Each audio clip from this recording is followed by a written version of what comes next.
আসসালামু আলাইকুম রহমতুল্লাহ। আমরা রয়েছি নারায়ণগঞ্জে। আমার পিছনে যে দৃশ্য দেখছেন সেটা হলো শীতলক্ষ্যা নদীর দৃশ্য। নদীর দৃশ্যের চেয়ে বেশি যে দৃশ্যটি আপনাদের দৃষ্টি কাটছে সেটা হলো আকাশের দৃশ্য। আমি আপনাদেরকে একটু দেখাতে চেষ্টা করছি। আপনারা জানেন বা আপনারা প্রত্যক্ষ করছেন যে গত 2 দিন যাবৎ কিন্তু প্রচুর বৃষ্টিপাত হচ্ছে। সেই ধারাবাহিকতায় আজকে সকাল থেকেও বৃষ্টি ছিল। বাকি কিছুক্ষণ আগে আমরা যখন জুমার নামাজ পড়ছিলাম সেখানে কিন্তু কিছুটা রোদের দেখা পেয়েছিলাম।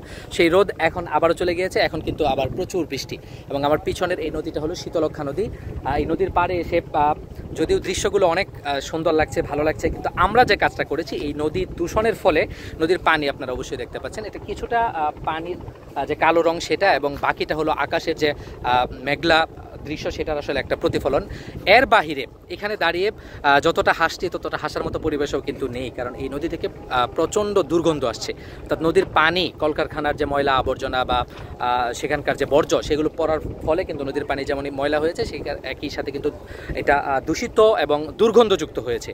সব মিলিয়ে এত সুন্দর একটা দৃশ্য কিন্তু আল্লাহ তাআলা আমাদেরকে দেখার তৌফিক দিয়েছে, কিন্তু আমাদের কাজের কারণে বা আমাদের কর্মের কারণে আমরা সেই নদী দূষণ এতটা বেশি করে ফেলেছি যে এখানে দাঁড়িয়েও আসলে অনেকে নাক ধরে দাঁড়াতে হচ্ছে, এরকম একটা পরিস্থিতি তৈরি হচ্ছে। এবং আমার পিছনে আপনারা দেখছেন যে মানুষ স্বাভাবিকভাবে তাদের যে দৈনন্দিন কার্যক্রম বা তাদের উপার্জনের যে একটা মাধ্যম, এই নদীতে নানা ধরনের ট্রলার চালিয়ে এবং সেগুলো থেকে মাল খালাস করে বা মাল ভরে বোঝাই করে এই কাজগুলো কিন্তু তারা করছে। এবং নদীর ওই পাশে দেখছি দূষণ দেখেন কতটা বেশি মাত্রা ধারণ করেছে।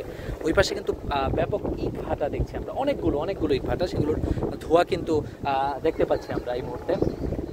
সব মিলিয়ে এমন সুন্দর একটা দৃশ্য দেখার তৌফিক হয়েছে, এই জন্য আল্লাহর কাছে শুকরিয়া। এবং আজকে যে জন্য এই নরসিংদীতে আসা সেটা হলো এখানে আমরা সেই সুদূর ময়মনসিংহ থেকে এসেছি আমাদের এক ভাইয়ের তার মেয়ে দেখাই বলা চলে। আমরা তো আর দেখবো না, আমরা কথা বলার জন্য, এবং তিনি দেখবেন, কথা বলবেন। আমরা সবার কাছে দোয়া প্রার্থী আমাদের এই সফরটা যেন সফল হয়। আমরা একটু সেই ভাইদেরকে একটু দেখাতে চেষ্টা করছি। এই যে পিছনের ভাইগুলো রয়েছে তারা কিন্তু আজকে যাচ্ছেন। তো সবশেষে আজকের এই একটা সুন্দর মুহূর্ত আপনাদের সাথে শেয়ার করলাম। আমরা চেষ্টা করবো আমাদের জায়গা থেকে পরিবেশ দূষণের যে মাত্রা সেটা কমিয়ে আনার জন্য, না হলে এরকমই সুন্দর দৃশ্যের সামনে এসে বেশিক্ষণ থাকতে পারবেন না, কারণ আপনাদের দুর্গন্ধ পোহাতে হবে। আল্লাহ সুবহানাহু ওয়া তাআলা আমাদেরকে এই ধরনের বড় ক্ষতি, পরিবেশের যে বড় ক্ষতিগুলো আমরা প্রতিনিয়ত করছি সেই ক্ষতি না করার এবং এগুলোকে বুঝে অনুধাবন করে তার সৃষ্টিগুলোকে যে সৌন্দর্য দিয়ে তিনি আসলে দুনিয়াতে পাঠিয়েছেন বা যে সৌন্দর্যের প্রতিফলন সেই সৃষ্টিগুলো থেকে ঘটছে, সেই প্রতিফলনের ধারা যেন অব্যাহত থাকে, আমরা যেন এর মধ্যে বাধা সৃষ্টি না করি, সেই তৌফিক আমাদেরকে দান করুক, আমিন। আসসালামু আলাইকুম রহমতুল্লাহ।